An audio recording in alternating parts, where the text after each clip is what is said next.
Nagsimula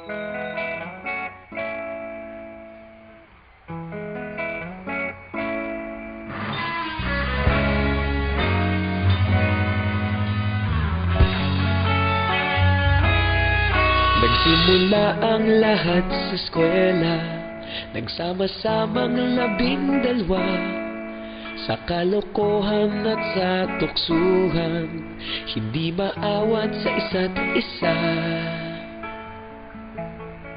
Madalas ang standby sa cafeteria, isang barkada na kay saya. Laging may hawak-hawak na gitara, konting udyok lamang kakanta na. Kay simple lamang ng buhay nun, walang mabibigat na suliranin. Problema lamang laging kulang ang datong. Sana napunta ang panahon? Sana nga ba? Sana nga ba?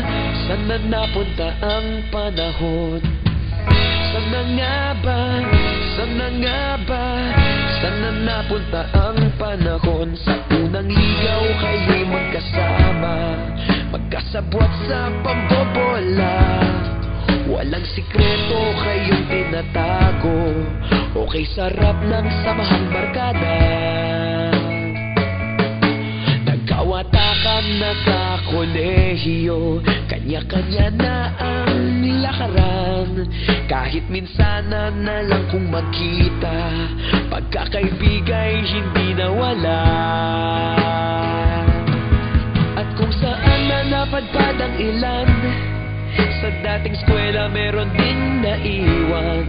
Meron pa ng mga ilang nawala na lang, nakakamiss ang dating samahan.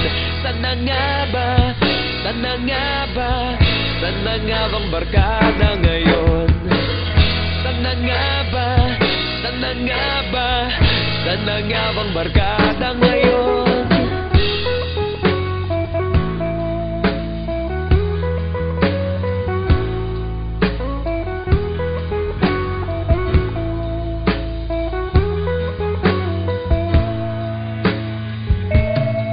Ilang taon din ang nakalipas, wala pa sa aming tatay na nagsusumikap upang yumaman at guminhawang kinabukasan.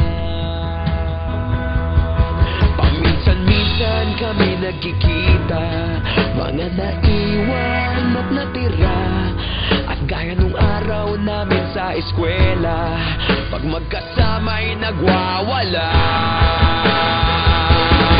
Napakahirap malimutan ang saya ng aming samahan.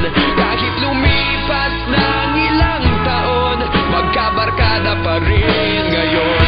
Magkaibigan, magkaibigan, magkaibigan pa rin.